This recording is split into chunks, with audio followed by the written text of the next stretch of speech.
Good morning mga ka-sniper. Ngayon lang tayo mag-upload.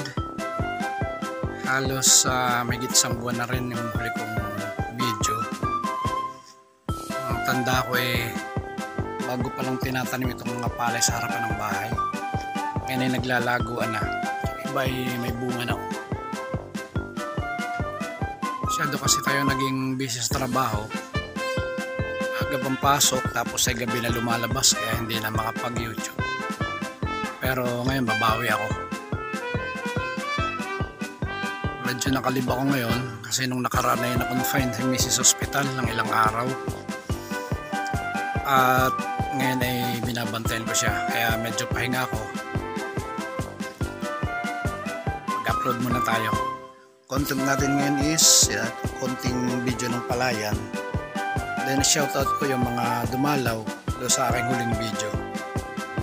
Then i-upload ko na, then i-update ko na rin kayo doon sa pinatanim kong pechay at mustasa dito sa gilid ng bahay. Ito mga idol yung nasa gilid ng bahay namin na animan ng pechay at mustasa.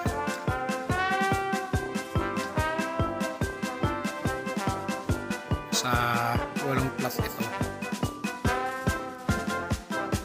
Pechay at mustasa yung sinabog dito ni Christian.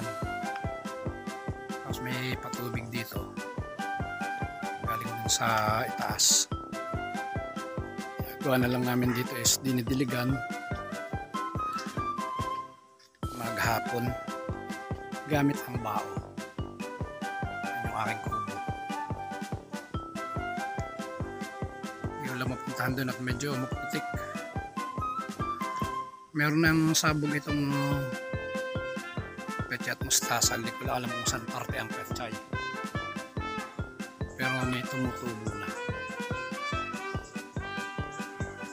Tapos dito sa gilid nilagyan namin ng kayakas na bakod. Yung bakod nilagyan ng kayakas para hindi makalusot yung pabot manok ng kapitbahay kasi kinakaykay yung mga lupa.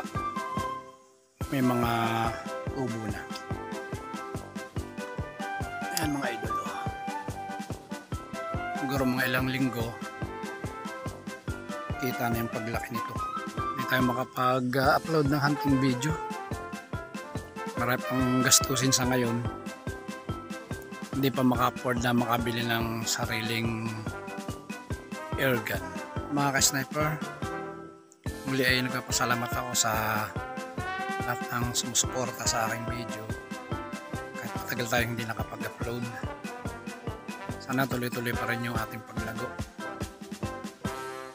sa ating mga supporters na mga ka-sniper, ka-hunter. Good luck sa pag-hunt at ingat kayong lahat. Sa mga OFWs kong supporters, ingat kayo sa inyong kinaroroonan. God bless sa inyong lahat. This is Brother Sniper. Thank you for your never-ending support sa aking channel.